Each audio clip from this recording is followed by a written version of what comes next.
Henry Washburn set out in search of a mysterious place near the head of the Yellowstone River, where it was rumored that mud boiled and steam rose from the ground. The Northern Pacific Railroad Company was building a transcontinental railroad, but it would only be successful if there was a major attraction accessible by the railroad. Nathaniel Langford, a politician, was on the trip. He went to see if the rumors of the unusual natural wonders were true. During the trip, Langford wrote about boiling sulfur springs that threw water high over their heads. He saw lots of mud pots. He saw beautiful waterfalls that formed the Grand Canyon of Yellowstone that Jim Bridger had bragged about. He saw Yellowstone Lake and called it the most beautiful body of water in the world. On their way home, they witnessed the Old Faithful spouting off. When they got home, Langford said he had seen what he believed to be the greatest wonders on the continent. In 1871, Langford gave a series of 20 talks about Yellowstone to people on the East Coast to get them to use the railroad to go see Yellowstone.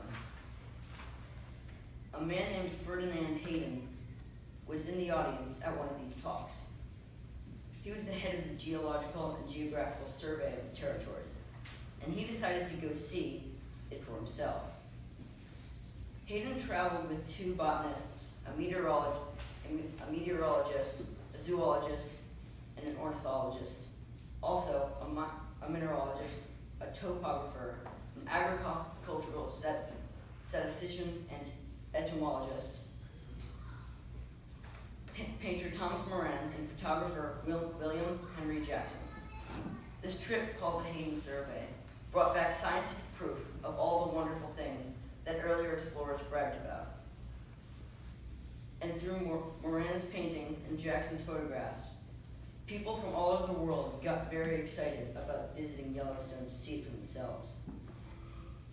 When Hayden returned to his home in Washington, D.C., he prepared a report for Congress.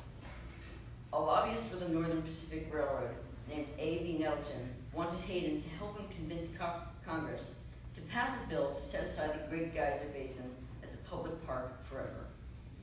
Hayden wrote that because of its 6,000-foot elevation and its volcanic origins, that the land was not suitable for farming or mining. When the bill was presented to Congress, it received almost unanimous approval in the Senate and was passed by a vote of 115 to 65 in the House. On March 1st, 1872, President Ulysses S. Grant signed the bill making Yellowstone the first national park in the history of the world. We get back on our snowmobiles for our final stop before we turn back, Old Faithful.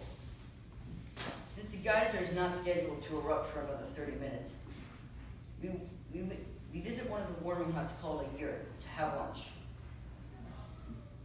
Our guides brought bread and cheese and prepared some pretty delicious beef stew. After a short walk to the edge of the geyser, we wait a few minutes. Suddenly, the ground in front of us starts to steam, and then, whoosh, water starts erupting from the hole. You could feel the heat radiating from the water. It was spectacular and worth the long trip. After spending about an hour at Old Faithful, we started the long trip back to the south entrance of the park. I was so tired that I almost fell asleep. It was a long day, but it was a really cool way to see such a special park.